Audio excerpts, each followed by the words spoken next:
She came home at 3 a.m. smelling like another man. I gave her 15 minutes to leave. She laughed until the photos came out. Weeks later, our daughter's emergency revealed my wife's cruelest lie. You're not her father. DNA said otherwise. That lie cost her everything. My name is Julian Ratcliffe. I'm 41 years old, and until that night, I thought I had it all figured out. I'd built a robotics company from nothing, creating specialized automation systems for automotive manufacturing. The patent approval had come through 3 weeks earlier. Precision welding robots that would revolutionize the industry. My ticket to financial freedom. Our ticket, I thought. I woke to the sound of a car, doors slamming outside our Phoenix home.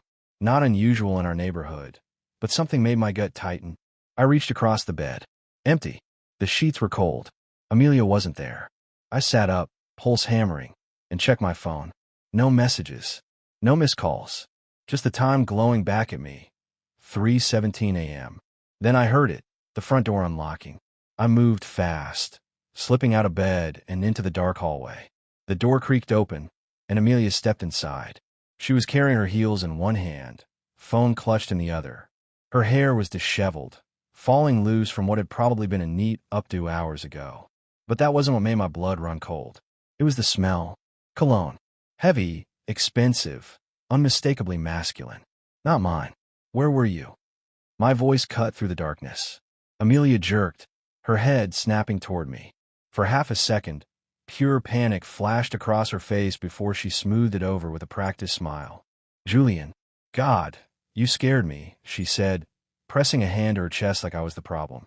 Like I was the one sneaking in at 3 in the morning. I asked you a question, I said, stepping into the dim light from the street lamp outside. Where were you, Amelia? She rolled her eyes, and kicked off her heels. I told you I was meeting Rebecca for drinks. We lost track of time. Rebecca. I'll let the name hang there. Yes, Rebecca. My college roommate. The one who's in town for exactly 2 days. Her tone was sharp, defensive. What is this? An interrogation. I took another step forward. The cologne smell got stronger. What kind of drinks last until 3 in the morning? The kind where you catch up with someone you haven't seen in 5 years, Amelia said, brushing past me toward the bedroom. I'm exhausted, Julian. Can we not do this right now? But I couldn't let it go. Something was off, wrong in a way I couldn't quite name yet. Who drove you home? She froze in the doorway, her back to me, just for a moment. Then she turned, forcing that same casual smile. Rebecca's Uber driver dropped me off. She's staying downtown. That's interesting, I said slowly, because I called Rebecca 2 hours ago when you didn't answer your phone. The smile faltered. She said you two finished dinner at 10. Said you told her you had an early morning and left. Amelia's fingers tightened around her phone. I went for a walk. Needed to clear my head. For 5 hours. Julian. In heels. Her jaw clenched. What exactly are you accusing me of? I stared at her. This woman I'd been married to for 10 years, the mother of my 5-year-old daughter Mia, and I didn't recognize her. The defiance in her eyes, the way she was already preparing her next lie. It was like looking at a stranger. I'm not accusing you of anything, I said quietly. I'm asking you to tell me the truth. Amelia laughed. Not a nervous giggle, but a full, mocking laugh that made my fists clench. The truth. The truth is you're being paranoid and controlling. I went out with a friend. I'm allowed to have a life outside this house, Julian. Before I could respond, her phone buzzed. Once. Twice. 3 times in rapid succession. At 3:30 in the morning. I watched her eyes flick down to the screen, watched her thumb move lightning fast to silence it. But not before I caught a glimpse of the name on the display. Ryan. Not Rebecca. Ryan. Who's Ryan? I asked. Who's Ryan? I repeated, my voice deadly calm. Amelia's face went through a series of expressions. Surprise. Panic. Then something that looked almost like relief. Like she was tired of hiding. He's a colleague. From the marketing firm I've been consulting with. At 3:30 in the morning.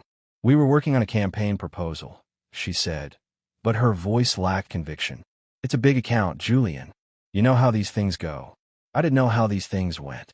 I'd spent enough late nights at the office to understand deadlines and pressure, but I'd never come home smelling like another woman's perfume. Show me your phone, I said. Excuse me. Your phone. Show me the messages from Ryan about this campaign proposal.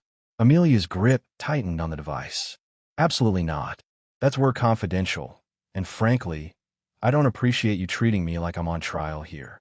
Then you won't mind calling him right now, I said, pulling out my own phone. Let's clear this up together. Professional colleagues wouldn't mind a 3:30 a.m. call about work, right? Her eyes widened. You're insane. Am I? I took a step closer, because from where I'm standing, my wife just came home in the middle of the night, smelling like another man, with that man's name lighting up her phone every 30 seconds. So either you're having an affair, or you're the world's most dedicated marketing consultant. How dare you? I dare because I'm not stupid, Amelia. My voice rose before I could stop it. I took a breath, lowering it again. I've given you everything. This house, your car, your lifestyle.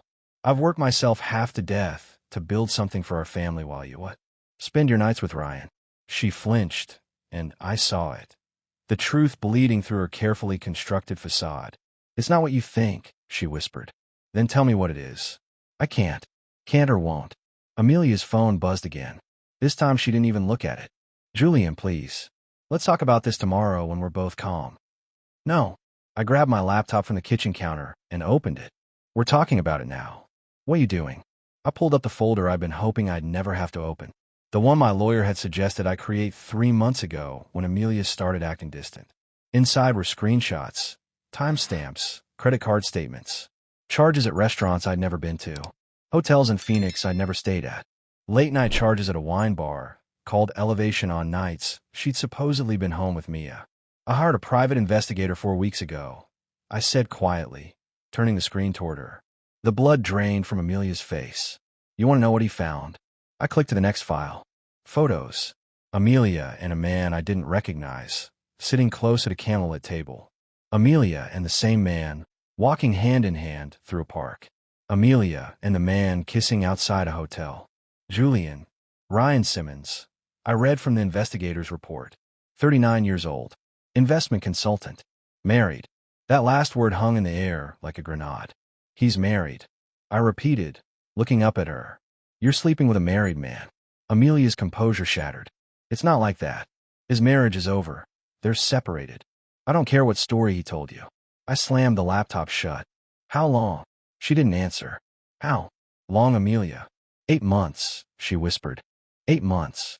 While I've been finalizing patents and building our future, she'd been building a life with someone else. Get out, I said. What? You heard me. Get your things and get out of my house.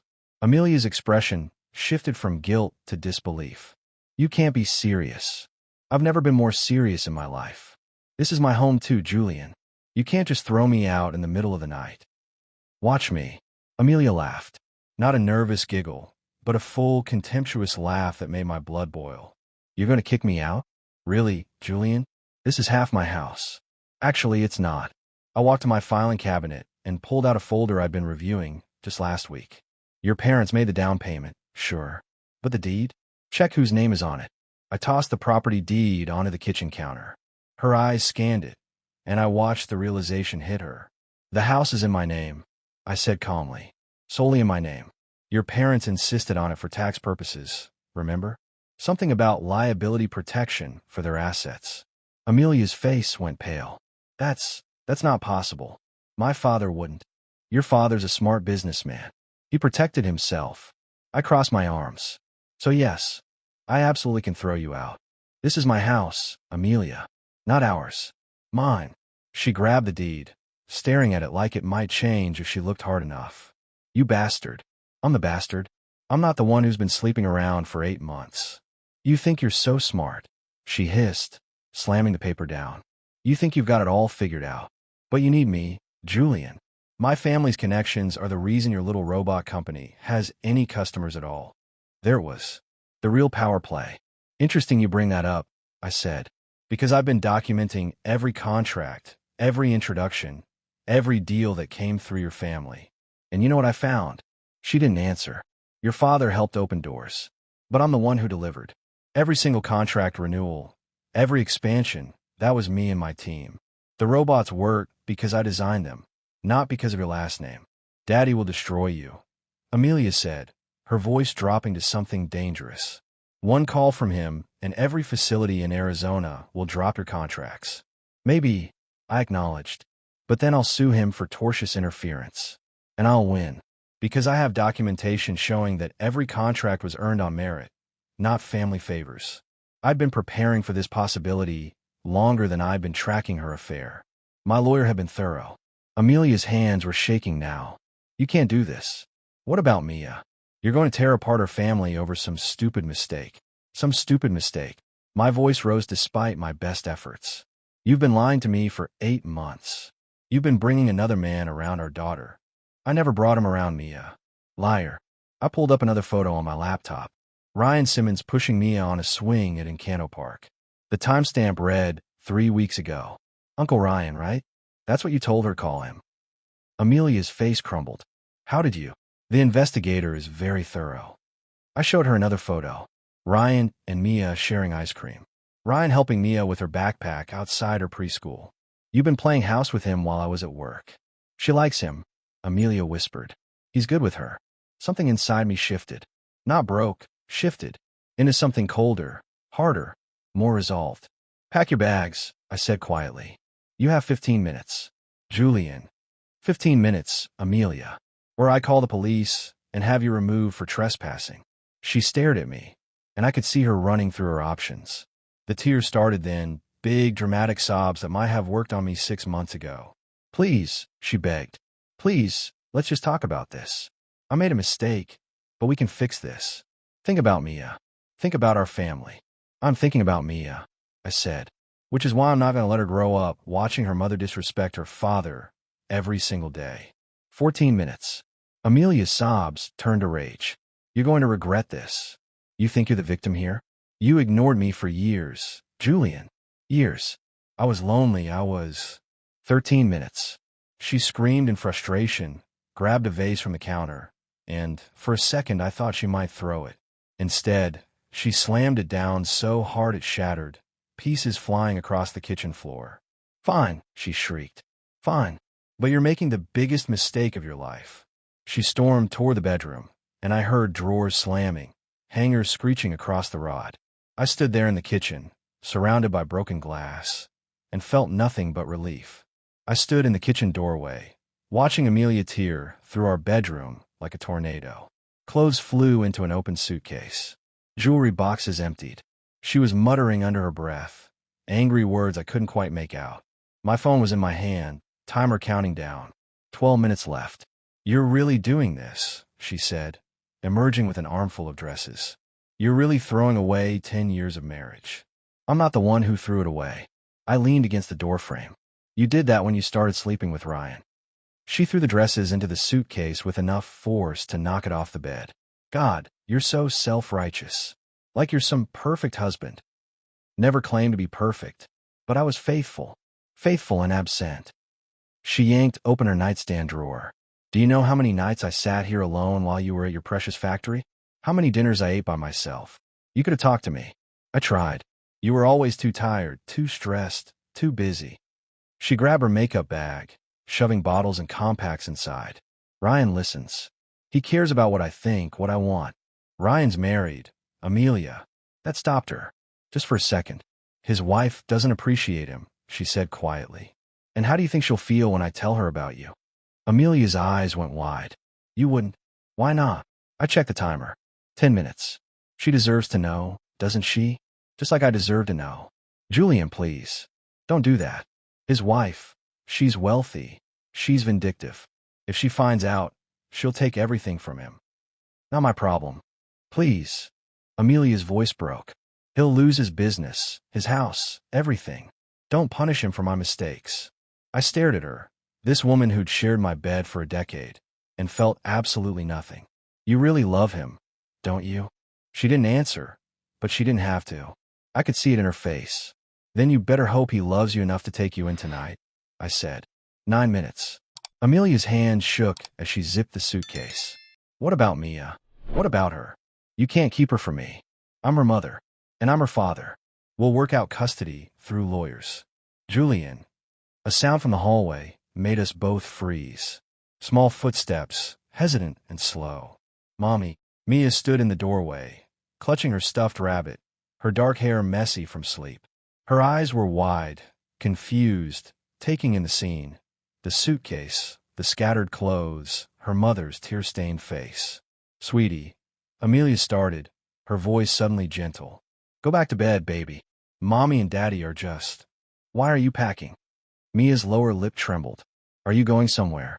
I knelt down, bringing myself to eye level with my daughter. "Mommy needs to go stay somewhere else for a little while." "Why?" "Because—" I glanced at Amelia, who was frozen, watching us. "Because sometimes grown-ups need space to think. But I don't want Mommy to go." Tears started rolling down Mia's cheeks. "Please don't go, Mommy." Amelia rushed forward, scooping Mia into her arms. "It's okay, baby. It's okay. Mommy will see you very soon. I promise." "When?" "Soon," Amelia whispered, shooting me a look filled with pure hatred. "Very soon." She held Mia for another moment, then set her down gently. "Go back to bed, sweetie. Everything's going to be fine." But Mia didn't move. She looked at me, then at her mother, then back at me. "Daddy, is Mommy coming back?" Before I could answer, Amelia's phone buzzed. The sound cut through the room like a gunshot. She pulled it out instinctively, and I saw the name on the screen from across the room. "Ryan." Mia saw it too. "Is that Uncle Ryan?" The room went dead silent. The house felt different without Amelia in it. Quieter, emptier, but also cleaner somehow, like a toxin had been removed from the air. I didn't sleep. Couldn't. Instead, I sat in my home office, reviewing documents and making calls to my lawyer as soon as business hours started at 8 a.m. "Julian," Stephen Blackwood said when he answered. "I got your message. She's really gone. Out the door at 4 this morning. I confirmed. I need you to file for divorce today. And I need an emergency custody hearing scheduled as soon as possible." "Done." "What about the prenup?" "That's where things got complicated." "Pull the file and review it again. Carefully." Amelia seemed way too confident last night when I mentioned it. I heard papers rustling on Stephen's end. "Give me an hour. I'll call you back." Mia woke up at 7, padding into the kitchen in her pajamas, still clutching that stuffed rabbit. Her eyes were red and puffy. "Where's Mommy?" she asked quietly. I knelt down to her level. "Remember what I told you last night? Mommy's staying somewhere else for a while. Because you and Mommy had a fight. Kids heard everything. Something like that, sweetheart. Uncle Ryan says fights can be fixed if people just talk." My jaw clenched. "When did Uncle Ryan say that?" "Last week, when we were at the park." Mia's voice was so innocent, so trusting. "He's nice, Daddy. He buys me ice cream." I felt sick. "Mia, honey, I need you to tell me the truth. How many times have you seen Uncle Ryan?" She shrugged. "Lots. He picks me up from school, sometimes with Mommy. And we go to the park. And sometimes we get pizza. Does Mommy tell you not to tell Daddy about Uncle Ryan?" Mia's eyes dropped to the floor. "She says it's our special secret." There it was. Amelia had been coaching our 5-year-old daughter to lie to me. My phone rang. "Stephen, we have a problem," he said without preamble. "What kind of problem?" "The prenup. Julian, someone altered it. There are pages missing, signatures that don't match up. This thing wouldn't hold up in court for 5 minutes." My blood ran cold. "What are you saying?" "I'm saying someone, and I'd bet money it was her family's lawyer, doctored this document. Maybe years ago, maybe recently. But as it stands, this prenup is worthless." I thought back to the night we signed it, a week before our wedding. Amelia's father had insisted on it, brought his own lawyer. I'd been so in love, so trusting, I'd barely read it. "So she can go after my assets. The house is safe. That's in your name only. But the business, the patent? She's entitled to half of everything acquired during the marriage. $8 million. My patent was worth $8 million. Stephen, that patent was approved 3 weeks ago. Can we argue it's separate property, developed during the marriage using marital resources? No judge will buy that, Julian." "I'm sorry." I sat down heavily. Amelia and her family had played this perfectly. Wait until the patent was approved, then blow up the marriage and take half. "There has to be something." "There is," Stephen interrupted. "Infidelity. Arizona is a no-fault state, but judges can consider misconduct when dividing assets. If we can prove she was planning this, that she deliberately waited until after the patent approval. I have proof. The affair started 8 months ago, right around when I filed the patent application." "That's good, but we need more. We need to show intent. Financial records, communications, Anything that proved she knew the patent's value and timed this. I thought about Amelia's behavior over the past months. The sudden interest in my work. The questions about the patent timeline. The way she'd push me to finalize it quickly. I'll get you what you need, I said. After I hung up, I pulled up my company email and started searching. There, 3 months ago, Amelia had forwarded herself an email chain about the patent valuation. She'd been CC'd on it accidentally by my business partner, and instead of deleting it, she'd saved it. I forwarded it to Stephen with a subject line, "Evidence of premeditation." My phone buzzed. A text from an unknown number. "We need to talk. Ryan." I stared at the message. The audacity of this man, texting me directly. I typed back, "You've got 5 minutes. Say what you need to say." His response came immediately. "Not over text. Meet me at the Starbucks on Camelback. 1 hour." Ryan Simmons looked exactly like his photos. Polished, confident, expensive suit and watch. He was sitting at a corner table when I arrived, 2 coffees already in front of him. "Julian," he said, standing to offer his hand. I ignored it. "You've got 5 minutes. Talk." He sat back down, gesturing to the coffee. "I got you a black coffee. Amelia said that's how you take it. Don't say her name. Look, I know you're angry." "Angry?" I leaned forward. "You've been sleeping with my wife for 8 months. You've been around my daughter, and you think I'm just angry."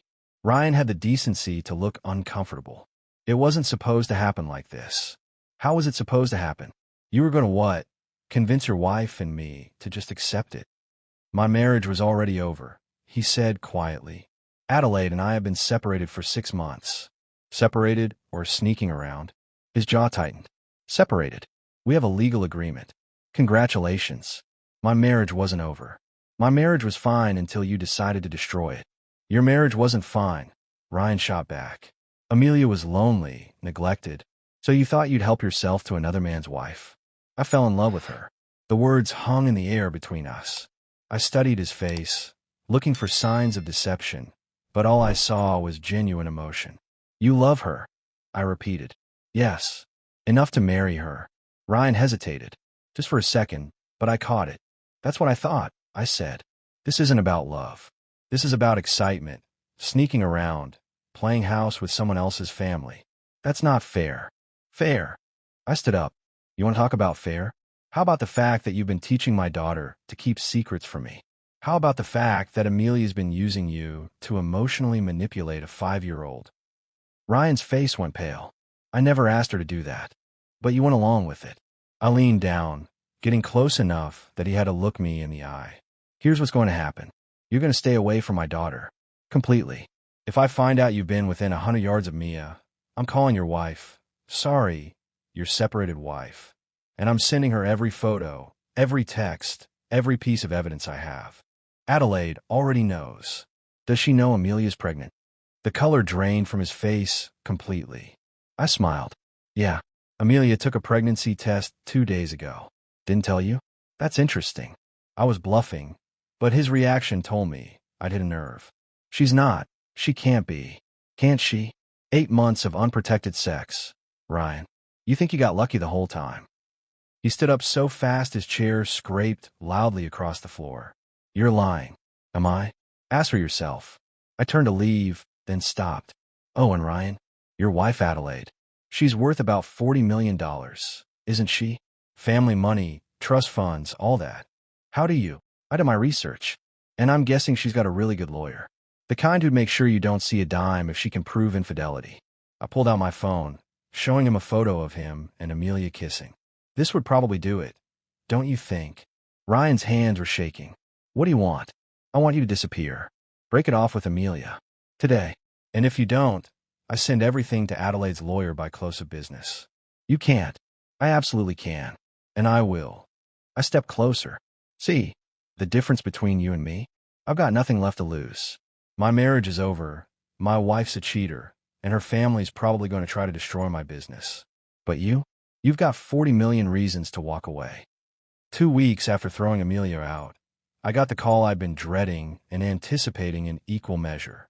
"Julian, it's Dr. Patterson from Phoenix Children's Hospital." My heart stopped. "Is Mia okay?" "She's stable now, but she had an episode at school today. Severe allergic reaction.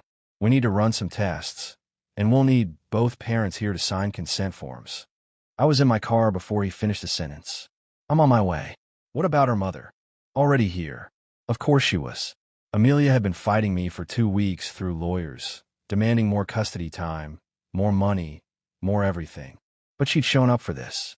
I found them in the pediatric wing. Mia was asleep in a hospital bed, and 4 in her small arm.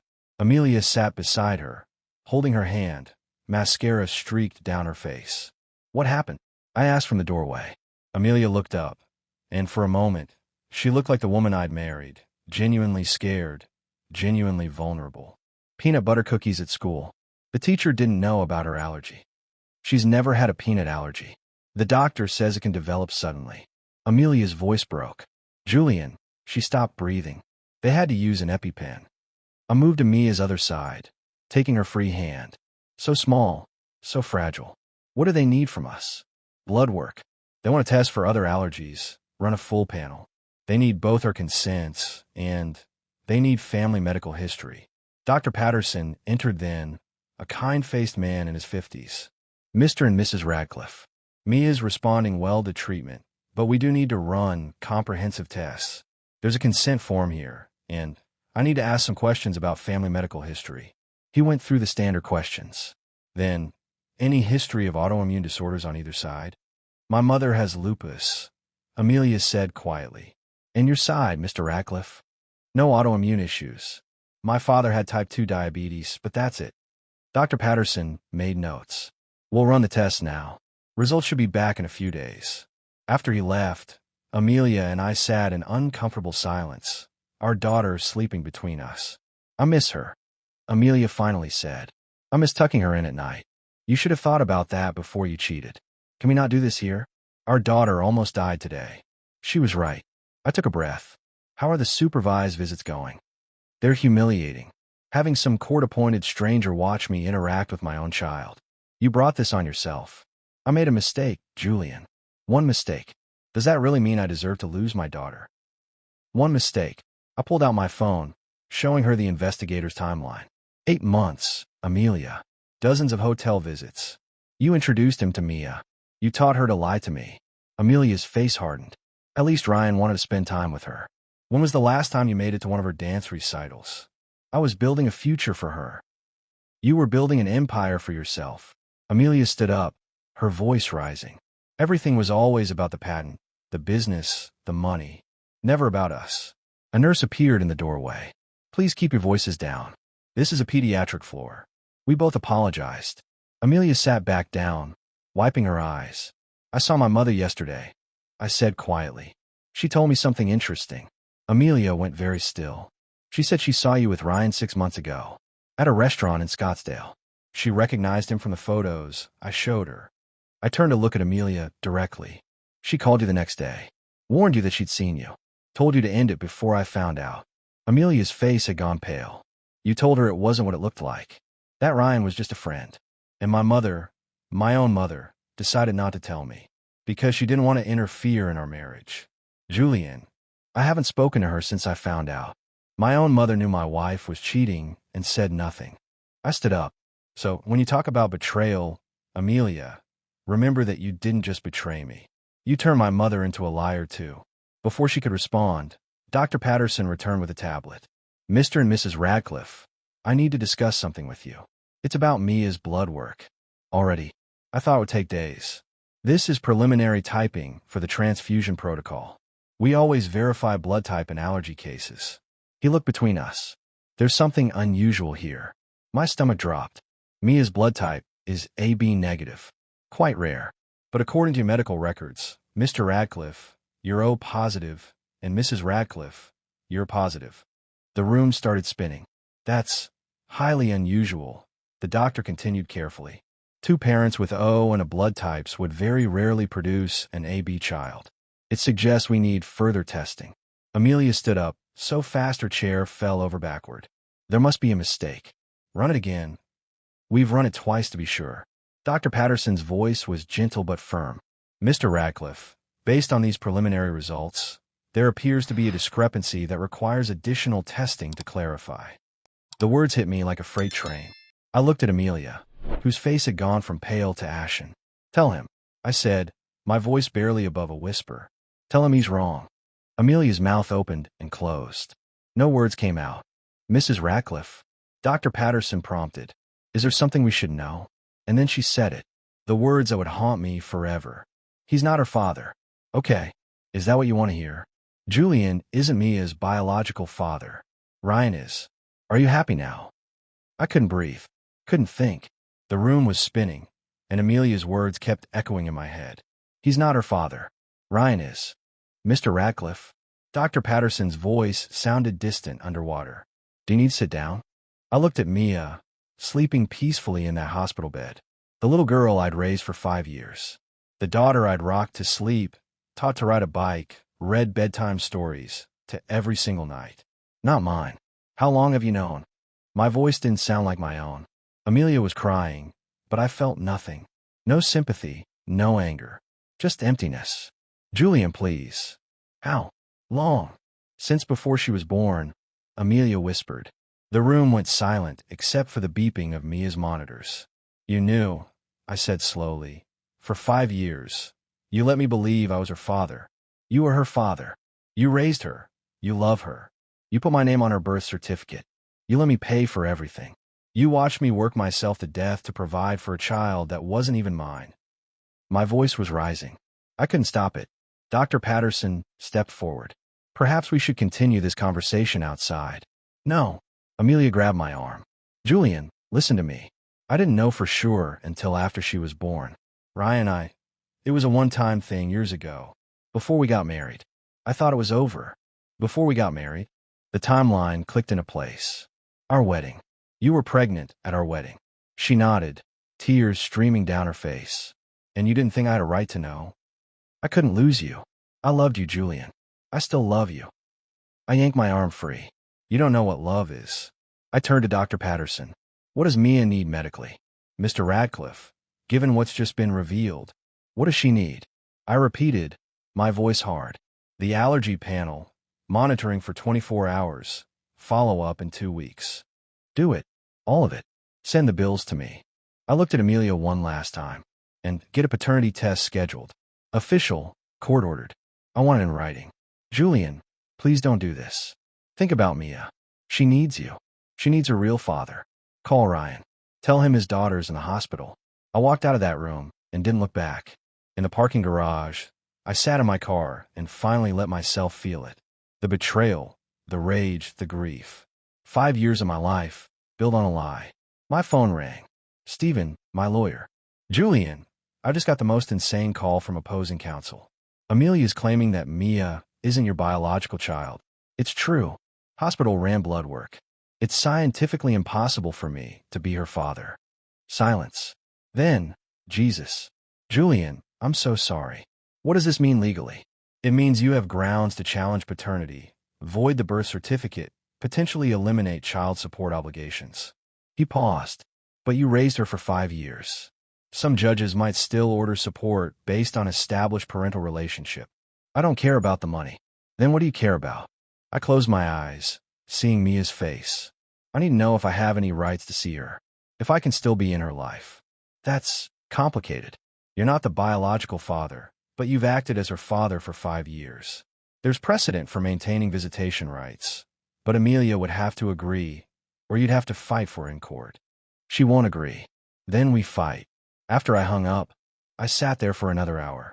Finally, my phone buzzed with a text from Amelia. She's asking for you. Please come back. I didn't respond. Another text. Julian, she's crying. She wants her daddy. I'm not her daddy. I typed back. Remember? You're the only father she's ever known. Please. I stared at that message for a long time. Then I turned off my phone and drove home to an empty house that had once held everything I cared about. 3 days after the hospital confrontation, I got a call from Dr. Patterson. Mr. Ratcliffe, there's been a development with Mia's blood work. Can you come to my office? I drove there in silence, my mind numb. Amelia's words still echoed in my head. He's not her father. Ryan is. Dr. Patterson met me with a serious expression. Julian, I need to show you something. We ran the paternity panel as you requested, along with additional genetic markers for the allergy testing. He pulled up results on his computer screen. These are Mia's genetic markers. And these are yours, from the blood sample you gave when she was born. I stared at the columns of numbers and letters, understanding nothing. The preliminary blood type analysis was misleading, Dr. Patterson said carefully. Mia does have AB negative blood, but there's a rare genetic phenomenon called Bombay blood group that can mask true blood types in preliminary testing. My heart was pounding. What are you saying? I'm saying that when we ran the full DNA panel, the results were definitive. He turned the screen toward me. Julian, you are Mia's biological father. 99.9% certainty. There's no question. The room spun. But Amelia said, Mrs. Radcliffe was either mistaken or lying. The science is clear. Mia is your daughter. I sat down heavily. She lied. She screamed at me in front of you that I wasn't Mia's father, and she was lying. I can't speak to her motivations, but yes, genetically, conclusively, you are Mia's biological father. After I left the hospital, I called Stephen immediately. I need you to file an emergency motion. Amelia lied about paternity to manipulate me. I want full custody. Today. What happened? I explained everything. The hospital scene, Amelia's dramatic confession, the real DNA results. Stephen whistled low. That's parental alienation, emotional abuse, perjury if she testifies to it. Julian, this changes everything. A judge will crucify her for this. Good. Within 2 hours, we were in front of Judge Catherine Reynolds for an emergency hearing. Amelia sat across from me with her lawyer, looking confused about why we'd been called in so urgently. Your Honor, Stephen began. 3 days ago, Mrs. Radcliffe made a false statement to my client, deliberately claiming he was not the biological father of their daughter Mia. She did this in front of medical staff, in a moment of extreme emotional distress for my client, with the apparent intent to cause maximum psychological harm. Amelia's lawyer jumped up. Objection. Mrs. Radcliffe believed that statement to be true based on. Based on what? Stephen interrupted. Because we have the DNA results right here. Court certified, medically verified. Mr. Radcliffe, I.S., the biological father. Mrs. Radcliffe's statement was either a malicious lie or a reckless falsehood. Either way, it demonstrates unfitness for custody. Judge Reynolds looked at Amelia. Mrs. Radcliffe, did you tell your husband he was not your daughter's father? Amelia's face had gone pale. I thought. Ryan and we had been together before the marriage, and I thought. Did you have any medical evidence to support this belief? No, but did you ever conduct a paternity test? No, Your Honor, but the timing. So you made an unsubstantiated claim about your daughter's paternity in front of medical professionals during a medical emergency with no evidence whatsoever. The judge's voice was ice. Amelia started crying. I was upset. Julian was leaving me, taking everything, and I wanted to hurt him the way he was hurting me. The courtroom went silent. You wanted to hurt him, Judge Reynolds repeated slowly, by falsely claiming his daughter wasn't his daughter. I didn't know for sure. I thought maybe. Enough. The judge turned to her clerk. Temporary custody of Mia Radcliffe is awarded solely to Julian Radcliffe, effective immediately. Mrs. Radcliffe's visitation is suspended pending psychological evaluation and parenting classes. Your Honor, please. Amelia's lawyer was on his feet. That's extraordinarily harsh. What's harsh, counselor, is weaponizing a child's paternity as a tool for revenge. What's harsh is causing a father to question his relationship with his daughter based on lies. Court adjourned.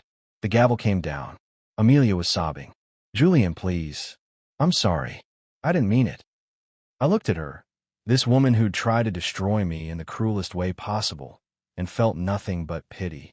Yes, you did, I said quietly. You meant every word. You just didn't expect to get caught. 4 months later, I stood in my new office, smaller than the old one, in a different part of Phoenix, but mine. Completely mine. Amelia's family had tried to destroy my business, just as she'd threatened. Her father pulled his influence, poisoned relationships, spread rumors. I lost 70% of my client base in 6 weeks. So I filed for Chapter 7 bankruptcy. It was the nuclear option, the scorched earth solution. I liquidated everything, sold the house, the cars, emptied the business accounts, paid off what I could, discharged what I couldn't. Started from absolute zero. Amelia got nothing in the divorce. No house, no alimony, no share of the patent, because there was no longer a patent to share. I'd sold it to a competitor for pennies on the dollar, just to spite her family. She'd wanted half of everything. She got half of nothing. The bankruptcy meant I couldn't touch her father's money or influence. Couldn't be blackmailed or controlled.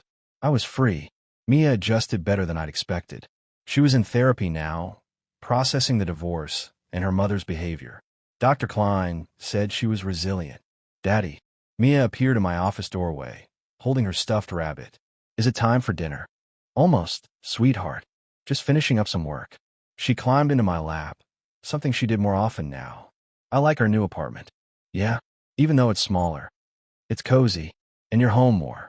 She looked up at me with those big brown eyes. My eyes the DNA test had confirmed. Are you happy, Daddy? I'm getting there, baby. I'm getting there. My phone buzzed. A text from Adelaide Simmons, Ryan's ex-wife, who'd become an unexpected ally. Heard you closed a new contract. Congratulations. I'd met Adelaide during the divorce proceedings. Turned out Ryan had lied to her too. Claimed he was leaving her for Amelia. Adelaide had filed for divorce the same week I did. We compared notes, shared evidence, supported each other through the legal battles. And somewhere along the way, we become friends. I typed back, thanks. Small contract, but it's a start. Her response, every empire starts somewhere. Coffee this weekend? Can't. Mia has a dance recital. Rain check? Absolutely. Tell Mia I said break a leg. Not literally. I smiled, slipping my phone back into my pocket. Mia was watching me. Who was that? She asked. A friend. Her name's Adelaide. Is she nice? Very nice. Will I meet her? Maybe someday. If you want to. Mia thought about this seriously. Does she like stuffed rabbits? I don't know. We can ask her. She nodded, satisfied, and slid off my lap. I'm gonna go set the table. I watched her go. This little person who was handling everything with more grace than most adults could manage. 5 years old, and already stronger than I'd ever been. My phone rang. An unknown number. Julian Radcliffe. I answered. Mr. Radcliffe, this is Thomas Wong from Apex Manufacturing. We heard you're taking on new clients. I sat up straighter. Apex was one of the biggest automotive suppliers in the Southwest. That's correct. What can I do for you? We need someone who understands precision robotics. Someone who's not afraid to start from scratch and build something better than what exists. Your name keeps coming up. My name comes with some baggage these days. We did our homework. Bankruptcy, messy divorce, family drama. We don't care about any of that. We care about whether you can deliver. Can you? I looked around my small office, thought about the contracts I'd lost and the reputation I'd rebuilt from nothing. Mr. Wong, I can deliver. When would you like to meet? We set an appointment for Tuesday. After I hung up, I allowed myself a moment of satisfaction. Not triumph. I'd learned the difference. Just quiet satisfaction. Amelia had tried to destroy me. Her family had pulled every string they had. And I'd survived. More than survived. I'd started over on my own terms. That night, after putting Mia to bed, I sat on my apartment balcony, looking out over Phoenix. The city lights stretched to the horizon, each one representing someone else fighting their own battles, rebuilding their own lives. My phone buzzed one more time. Adelaide, proud of you. You know that, right? Thanks. Couldn't have done it without friends. That's what friends are for. See you soon. Count on it.